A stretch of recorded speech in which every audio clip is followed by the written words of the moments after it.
Metal plus acid, salt plus hydrogen होता है, ये आपको पता है। HNO3 बहुत स्ट्रॉन्ग एसिड है, लेकिन ये हाइड्रोजन नहीं देता, ये हाइड्रोजन सिर्फ देता है Mg और Mn के साथ, वो भी बहुत डाइल्यूट सॉल्यूशन में, ठीक है।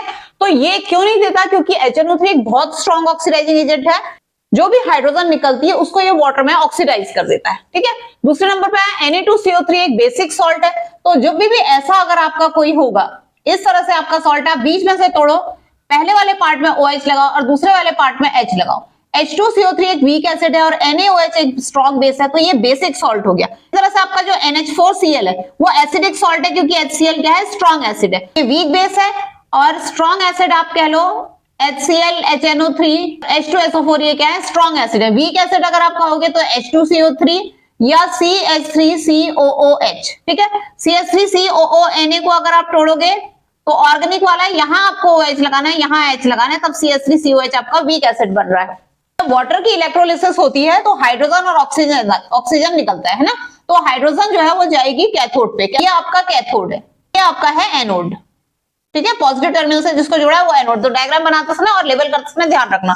तो कैथोड पे आपकी क्या निकलेगी, हाइड्रोजन गैस, और एनोड पे निकलेगी ऑक्सीजन गैस। यहाँ पे आपको लिखना है कि the amount of gas liberated at cathode is double the amount of gas liberated at anode, because in water hydrogen and oxygen are present in the ratio of 2:1 by volume। उसके बाद ये fourth number पे copper का corrosion होता है। तो copper carbon dioxide, water और oxygen की प्रेजेंस में ग्रीन हो जाता है, क्योंकि ये एल्कलाइन कॉपर कार्बोनेट बनाता है। अब क्योंकि एल्कलाइन है तो ये नींबू वगैरह किसी भी खट्टी चीज से, कोई भी एसिडिक चीज से साफ हो जाएगा।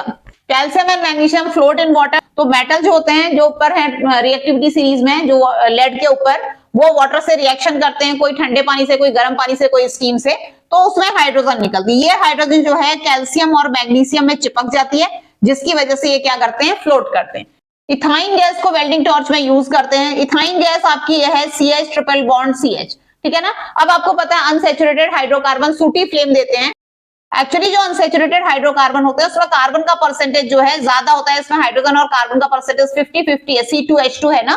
तो जब ऑक्सीजन मिलेगी इसको बर्न होने के लिए, तो ऑक्सीजन की प्रेजेंस में इसका कंप्लीट कंबस्शन होगा, तो फ्लेम भी ब्लू मिलेगी और हीट भी ज्यादा आएगी।